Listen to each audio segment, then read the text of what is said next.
paraît que vous ignorez le nom de la bête. Vous voulez le connaître? Alors restez bien jusqu'à la fin de la vidéo. Aujourd'hui, j'ai décidé de vous parler d'un film qui a suivi les traces de la petite sirène avec 2 fois moins de temps et de budget cependant. La Belle et la Bête est à ce jour le plus gros challenge des studios Disney.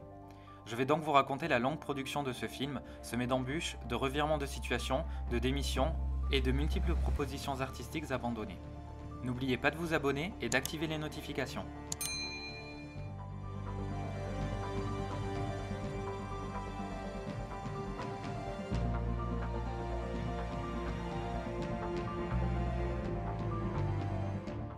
En réalité, La Belle et la Bête a connu 7 tentatives d'adaptation. Walt Disney lui-même en avait le projet à l'époque, mais ne savait pas comment exploiter efficacement l'histoire.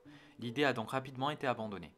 En 1983, Steve Hewlett propose un scénario en s'inspirant des films éponymes de Jean Cocteau de 1946. L'artiste Disney Vance Gehry réalise même quelques esquisses pour le projet. L'année suivante, Michael Eisner est nommé PDG de Disney et fait annuler le projet. En parallèle, Don Bluth travaille également sur une adaptation du conte pour un studio concurrent. Il se voit engagé par Spielberg sur Fievel et le Nouveau Monde à la même période et se retrouve contraint d'oublier son idée.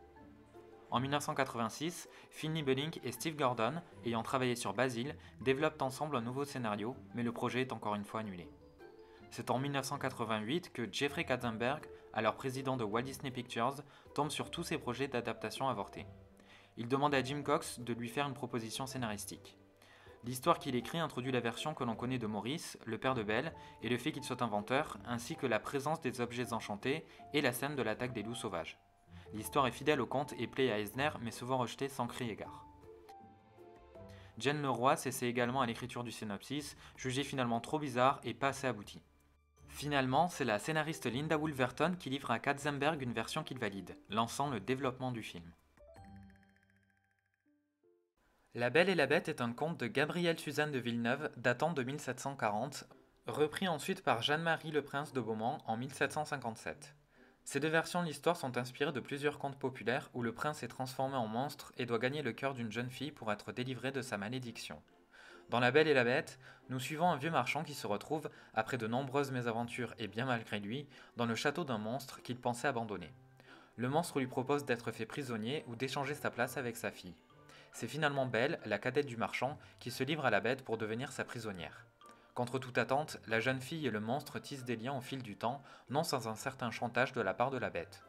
Le monstre reprend forme humaine à la fin de l'histoire. Le scénario de Linda Woolverton introduit le personnage de Gaston fin 1988. En fait, le scénario ne cesse d'évoluer durant les années qui suivent et la version finale ne sera livrée qu'à quelques semaines de la sortie du film. Les équipes reprennent donc différents éléments des scénarios abandonnés laissés aux archives. La version de Maurice Inventeur, les objets enchantés, les loups sauvages et le personnage de Gaston voulu par Woolverton. Katzenberg propose la réalisation à Richard Williams qui vient de terminer Qui veut la peau de Roger Rabbit, mais il refuse et recommande néanmoins Richard et Jill Purdom. Le couple Purdom travaille de longs mois pour étoffer le scénario en parallèle des décors et du développement des personnages. Ils installent leur studio à Goodge Street à Londres et s'entourent des artistes de Qui veut la peau de Roger Rabbit comme Andreas Deja, Hans Baker et Glen Keane. Les Purdom présentent quelques scènes déjà produites à Don Hahn, producteur du film, et Peter Schneider en septembre 1989. La projection ne plaît pas du tout à Katzenberg, également présent. Les équipes sont donc ramenées aux États-Unis dans la foulée. Une partie reste à Burbank, le reste est envoyé en Floride pour travailler sur différents projets de Kirk Wise et Gary Trousdale. La Belle et la Bête est mise en pause en attendant de trouver de meilleures propositions artistiques. La réalisation est proposée à un nouveau duo, Ron Clements et John Musker, qui viennent de réaliser La Petite Sirène. Musker et Clements refusent. Mais Katzenberg leur tend un piège pendant la promotion de La Petite Sirène et le duo se retrouve par un malin hasard d'agenda marketing sur une réunion artistique pour La Belle et la Bête. Howard Ashman, parolier, compositeur et producteur pour La Petite Sirène, a également été invité, complétant le trio légendaire. Ron et John réitèrent leur refus, préférant se concentrer sur un autre projet, Aladdin. La réalisation est ensuite proposée à Rob Minkoff, qui refuse, puis à Gary Trousdale et Kirk Wise, les fameux réalisateurs mis au placard depuis plusieurs mois sur des projets annexes en Floride. Le duo est surpris mais accepte rapidement la proposition. C'est officiel, Trousdale et Wise remplacent les époux Purdom. Le projet passe enfin en phase de storyboard sous la supervision de Brenda Chapman et de son mentor, Roger Allers. Pour l'identité du film que les équipes ont tant de mal à définir, les producteurs réalisent qu'aucune musique n'est prévue pour rythmer le long métrage. Ashman et Menken sont appelés à la rescousse. En réalité, depuis qu'il a assisté à sa première réunion autour du film, Ashman a de nombreuses idées sur le ton du film, le développement des personnages et bien évidemment les musiques. Il les partage à Trousdale, Wise, Wolverton et Katzenberg qui l'ont rejoint dans l'État de New York pour retravailler le scénario et composer la musique. À ce moment, Ashman est atteint par le sida et son état se détériore depuis quelque temps déjà. Un studio éphémère est alors installé non loin de chez lui pour accueillir l'équipe directoire et les storyboarders. Howard Ashman veut que les musiques permettent au film d'être vu comme un grand show à la Broadway. Les équipes s'accordent à travailler les scènes du long métrage comme celles des films dansés des années 30. C'est la fête en est d'ailleurs le parfait exemple.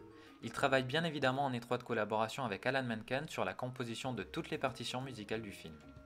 Quand les équipes repartent à Los Angeles, 7 chansons sont déjà créées mais pas encore écrites. Ces séquences musicales sont donc développées en priorité avant même le reste du scénario final. Wolverton en est extrêmement déstabilisé. La scénariste se confronte aux autres artistes et ne parvient pas à s'adapter à cette méthode de travail car elle n'est pas familière du monde de l'animation. Dans la lignée du souhait d'Ashman pour l'identité du film qu'il travaille comme un véritable show, le casting est lui aussi constitué à Broadway, comme pour La Petite Sirène. C'est d'ailleurs Albert Tavares, directeur de casting sur La Petite Sirène, qui est chargé du choix des voice actors. Jerry Orbach est choisi pour Lumière. Pour Big Ben, les acteurs John Cleese et Patrick Stewart passent leur tour car ils sont déjà engagés sur d'autres projets. C'est David Egan Stiers qui accepte le rôle après s'être vu refuser celui de Lumière. Pour Madame Samovar, les équipes pensent d'abord à Julie Andrews qui avait joué Mary Poppins, mais l'actrice décline la proposition. Angela Lansbury, pur produit de Broadway et de Disney, se voit alors offrir le rôle. Elle hésite un long moment avant de finalement accepter. On fait appel à Richard White pour Gaston et à Bradley Milton Pierce, star du film à venir Jumanji, pour Zip. Pour Belle, ce ne sont pas moins de 500 candidates qui tentent leur chance afin d'obtenir le rôle. Parmi elles, la chanteuse Paige O'Hara, fan de Disney, parvient à convaincre les producteurs, non sans un certain travail sur sa voix pour la rajeunir. Pour finir, Albert Tavares, qui ne se sépare plus de son Walkman pour enregistrer les auditions et qui cherche une grosse voix pour la bête, aide sans le vouloir le comédien Robbie Benson à décrocher le rôle. L'acteur réussit en effet l'enregistrement en posant sa voix et donne par la même occasion beaucoup de profondeur au personnage. Les enregistrements peuvent alors débuter sous la supervision de Kirk Wise. Les équipes ont de nouveau fait le déplacement dans l'État de New York pour Ashman en vue des répétitions qui sont organisées en juin 1990 avec tous les voice actors et un orchestre philharmonique. Les musiques d'Alan Menken sont enregistrées par pas moins de 50 musiciens et un chœur sous la direction de Danny Troupe. Pour Tuant la bête, ce sont même 80 musiciens qui sont nécessaires. La chanson Histoire éternelle est enregistrée par Angela Lansbury en une seule prise. C'est la fête est quant à elle réenregistrée pour remplacer le personnage de Maurice, initialement présent dans la scène, par celui de sa fille Belle qui prend donc sa place. Un passage du film prévoit également le développement des personnages enchantés qui expriment leur souhait de redevenir humains, avec humain à nouveau. La chanson est finalement raccourcie puis définitivement supprimée. Enfin, si la bête chante grâce à Robbie Benson dans la version du film, ce n'était pas le cas tout au long de la production. La chanson Je ne savais pas ayant été écrite et introduite à la dernière minute. L'enregistrement des dialogues se fait lui en comité réduit et s'étend sur plusieurs mois. Certains dialogues connaissent jusqu'à une dizaine de versions différentes et sont souvent réenregistrés plusieurs semaines après leur première session. Quelques-uns de ces réenregistrements se font également en Floride pour coïncider avec les agendas des voice actors. Fait intéressant, Paige O'Hara et Robbie Benson enregistrent ensemble. C'est une première pour un Disney de créer cette osmose entre les deux têtes d'affiche d'un long métrage d'animation. Les équipes veulent une bande-son parfaite et sont si pointilleuses qu'elles vont jusqu'à accélérer de 5% les dialogues d'Orbach en post-production afin de coller au mieux aux personnages imaginés. Pour définir l'identité des personnages, les artistes s'inspirent notamment de films anciens comme ceux d'Audrey Hepburn. Andreas Deja, qui travaille sur Belle en s'inspirant de plusieurs toiles du XVIe siècle et de l'actrice Ava Gardner, abandonne le personnage au profit de celui de Gaston. Deja et Katzenberg décident que ce dernier sera beau et méchant, afin de contraster avec le personnage de la bête, monstrueuse et en vérité gentille. Deja s'inspire du comédien Dan McCoy, de Brom Browns, du Crapaud et le maître d'école, et du voice acteur du personnage, Richard White. Madame Samovar a été créée par Howard pour la ballade romantique du film qu'il a écrite. Dave Prixma, en charge du personnage, emprunte beaucoup au physique et aux mimiques d'Angela Lansbury. Wolverton invente rapidement à Madame Samovar un enfant à qui il manque une dent. Le personnage est dessiné comme une tasse fêlée. Maurice est pensé par Ruben Aquino qui s'inspire d'Einstein. Pour la bête, on charge Glenn Keane d'imaginer son apparence monstrueuse. L'artiste met plusieurs mois et emprunte certains éléments des illustrations des différentes éditions des contes, ainsi que ceux de nombreux animaux comme le gorille, le bison, le buffle, le lion, le tigre, le grizzly, le loup ou encore le sanglier. Keane a cependant interdiction de s'approcher de Robby Benson afin de ne pas s'inspirer de lui. L'artiste décide de faire passer les émotions du personnage dans son regard. James Baxter reprend le personnage de Belle à seulement 23 ans. Il est formé par Glenn Keane et Mark Henn en personne et a lui aussi travaillé sur Qui veut la peau de Roger Rabbit en charge de Jessica Rabbit et sur La petite sirène pour Ariel. S'il s'inspire de Paige O'Hara pour le physique du personnage, il apparaît trop jeune pour toutes ses responsabilités et subit également une forte fatigue, notamment causée par la mononucléose. Il quitte le navire en plein milieu de la production. Son absence explique les nombreux faux raccords du design du personnage à l'écran. Sans grande surprise, ce sont Glenn Keane et Mark Henn qui reprennent le personnage de Belle pour la suite de la production. Brian McEntee, directeur artistique, assisté de Lisa Keane, chapeaute tous les choix artistiques de cette phase en choisissant lui-même la couleur jaune pour Belle et le bleu de Belle pour la bête lors de la scène dans la salle de bal. Cette couleur exprime également l'exclusion de Belle par rapport aux autres villageois. C'est la seule à porter cette couleur dans le village. Les décors sont designés sous la supervision de Trousdale lui-même. Très tôt dans la production, les équipes ont visité plusieurs châteaux français pendant une petite semaine en septembre 1989. Leur architecture inspire notamment Vance Gehry pour les vitraux du début du film racontant la malédiction de la bête, peint par McGeorge. Les châteaux français inspirent donc le design de celui de la bête et les équipes réfléchissent à une évolution des couleurs qui s'éclaircissent au fur et à mesure de l'histoire, traduisant le développement de la relation de Belle et de la bête. Hans Baker, en charge des décors du film, quitte le projet en pleine production en raison de désaccords avec les décisions artistiques prises par le reste des équipes. L'animation débute en 1990 et s'intensifie en 1991 sous la supervision directe de Kirk Wise. Dave Prisma anime Madame Samovar et, avec l'aide de ses deux animateurs, se charge également de l'animation de Zip. Big Ben et Lumière sont eux respectivement animés par Will Finn et Nick Ranieri, qui se détestent mais finissent par sympathiser grâce à la production du film. Leur relation est parfaitement retranscrite à l'écran. Pour la petite anecdote, Ranieri avait ironiquement critiqué C'est la fête devant Howard Ashman lui-même quand il l'avait entendu sur la production de La petite sirène. Glenn Keane, qui se charge de la bête, est aidé par une équipe de 6 animateurs, pour certains à distance, en raison des besoins d'artistes supplémentaires. Aaron Bless par exemple est supervisé par téléphone et échange de fax avec Keane et épaulé sur place, en Floride, par Mark Henn. James Baxter s'occupe de Belle avec 6 animateurs également. Comme pour La petite sirène, il demande à son équipe de prendre Sherry Stoner en référence physique et Paige O'Hara pour la gestuelle du personnage. Baxter recherche un design réaliste et indique donc à ses animateurs que les gestes de Belle doivent être moins parfaits que tous les autres personnages Disney. En fin de production, et pour gagner du temps, on ressort des archives les celluloses d'animation des animaux de Bambi et ceux de la valse de La Belle au bois dormant. Chris Sanders est en charge de l'animation complexe de toute la scène finale. Pour le combat entre Gaston et la bête, les animateurs se mettent d'accord. Le personnage qui attaque l'autre entraîne l'animation du duo par son équipe d'animateurs. À cette époque, il ne reste que quelques semaines à Glenn Keane pour animer la transformation de la bête en beau prince. Gary Trousdale supervise les effets spéciaux du film et demande des images de synthèse pour les arbres qui défilent lors de la fuite de Belle, mais la demande est refusée. Même chose pour les éléments du château lorsque Belle le traverse pour le visiter, mais les effets sont également refusés. Des images de synthèse sont cependant utilisées pour la séquence musicale C'est la fête et l'animation du chariot de Maurice. La chanson Histoire éternelle nécessite elle aussi des effets spéciaux pour ajouter des mouvements de caméra et rendre le tout plus réaliste, engendrant de créer entièrement en 3D les décors de la pièce. Les équipes appellent alors le spécialiste Jimmy Lin pour réaliser la séquence, mais il ne lui reste que 9 mois avant la sortie du film pour tout produire.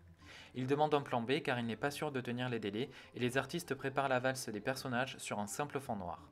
Si les effets spéciaux ont été développés sur la scène du bal, les équipes ont dû faire un choix entre cette valse et la scène du combat final où les toits devaient être réalisés en 3D. Des effets spéciaux sont également exploités pour le maquillage de Belle, notamment la méthode CAPS, Computer Animated Production System, qui permet de colorer les images à l'ordinateur et non plus en peinture et d'ajouter du rose sur les joues du personnage.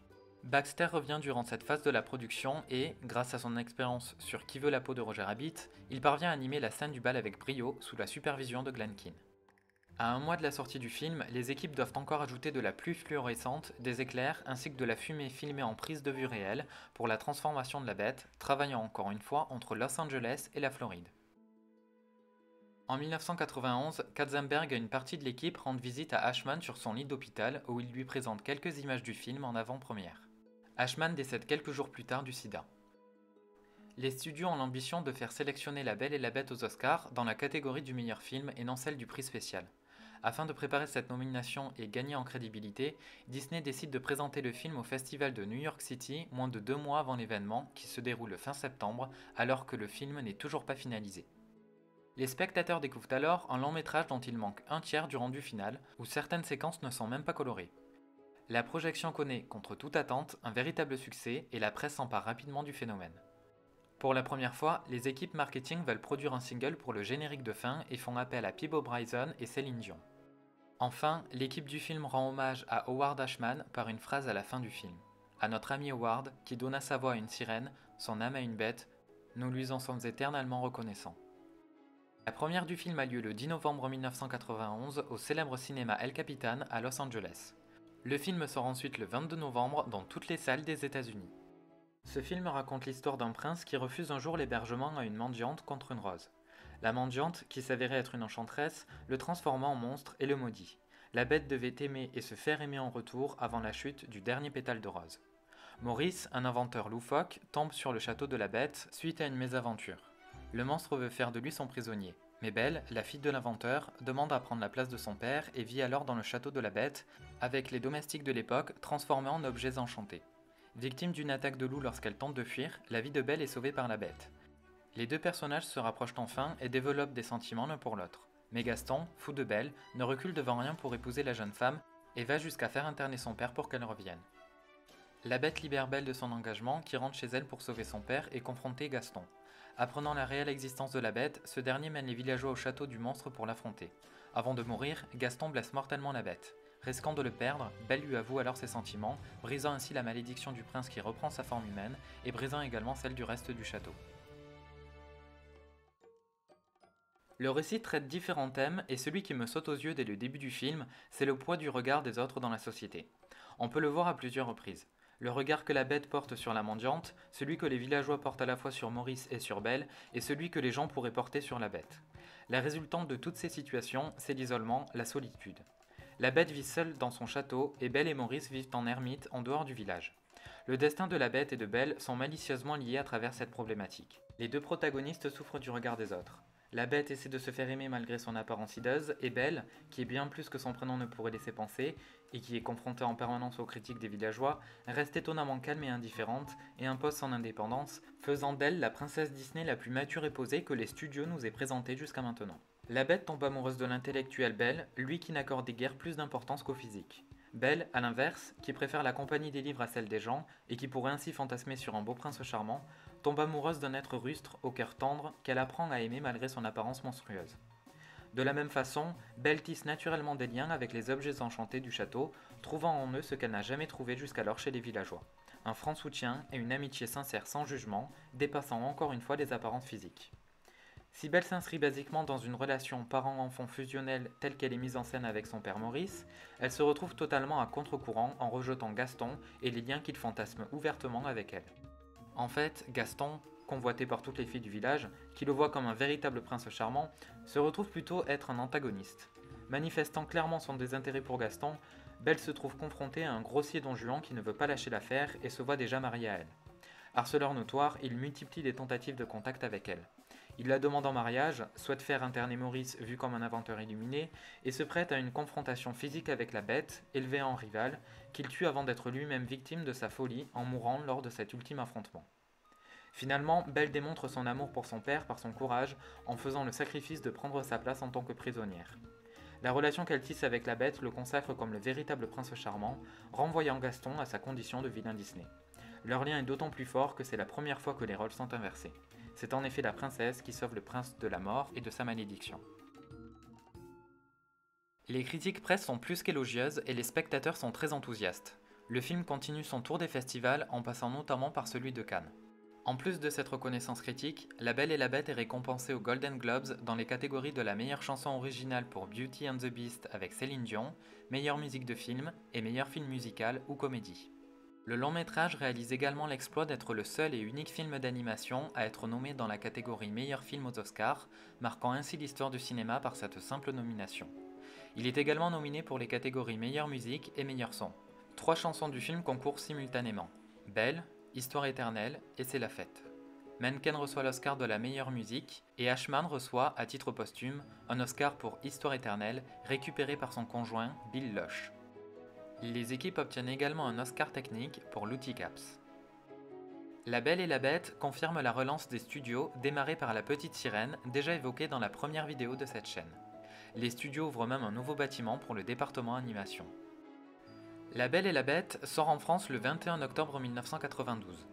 Le générique de fin est assuré par Liane Folly et Charles Aznavour. La première version du doublage français n'est aujourd'hui disponible qu'à travers l'album des chansons du film. En effet, Lucie Dolène, première voix française de Madame Samovar, a gagné son procès contre Disney pour le versement de royalties en rapport avec sa prestation sur Blanche-Neige et les Sept Nains. Les studios ont vite remplacé ces doublages dans Blanche-Neige, Le Livre de la Jungle et La Belle et la Bête, ce qui explique le décalage entre l'album de la bande originale et les chansons présentes dans le film. Pour un budget de 25 millions de dollars, le film en rapporte 425 millions à travers le monde. Le film est aujourd'hui considéré comme un véritable chef-d'œuvre de l'univers Disney et plus globalement du cinéma d'animation et du cinéma tout court. Ces personnages ont longtemps été présents à Disneyland, peuplant parades des spectacles dans tous les parcs du monde. Belle accueille encore à ce jour les guests au pavillon des princesses et une attraction adaptée du film a ouvert en 2020 à Tokyo Disneyland. Le film a également été adapté à Broadway. 3 suites ont suivi. La Belle et la Bête 2, Le Noël enchanté en 1997, Le Monde magique de la Belle et la Bête en 1998 et Belle's Tales of Friendship en 1999. Une série télé en prise de vue réelle et nommée Sing Me a Story with Belle est diffusée sur Disney Channel entre 1995 et 1997. Enfin, une version live-action est sortie en 2017. Comme tout bon Disney, le film est à l'origine de nombreux produits dérivés. Encore aujourd'hui, Belle garde une place de choix dans le cœur des fans des princesses Disney. En 2002, le film est ajouté à la collection du National Film Registry de la Bibliothèque du Congrès pour conservation du fait de son intérêt culturel, historique ou esthétique important. Avec plus de 600 artistes, La Belle et la Bête a fait appel à pratiquement tous les talents des studios Disney de l'époque. Les nombreux allers-retours décisionnels sur le scénario et la situation géographique multisite et internationale de la production ont permis aux équipes des échanges artistiques et une profusion de propositions jusqu'alors inégalées dans l'histoire des studios. Le film est un véritable show à la Broadway qui puise sa force dans la qualité technique et artistique de sa version finale. Personnellement, j'adore La Belle et la Bête. Pour moi, tout est réussi. La technique, les choix artistiques, les personnages, les chansons, les musiques et l'esthétisme du film. Je trouve cependant que Gaston est un méchant peut-être trop faible par moments, mais je pense qu'il souffre de son opposition avec la Bête, personnage dont l'histoire fait de lui une forme d'antagoniste également. Pour autant, la version du personnage de Gaston à la fin du film, fou, dangereux et menaçant, relève le tout et fait de lui un méchant plutôt inattendu. Dites-moi ce que vous en pensez en commentaire et n'oubliez pas de vous abonner, d'activer les notifications et de liker la vidéo. Pour ma part, je vais consulter le miroir magique de la Bête pour voir sur quel Disney portera ma prochaine vidéo. A plus! Ah, et au fait, le prénom de la Bête, c'est Adam.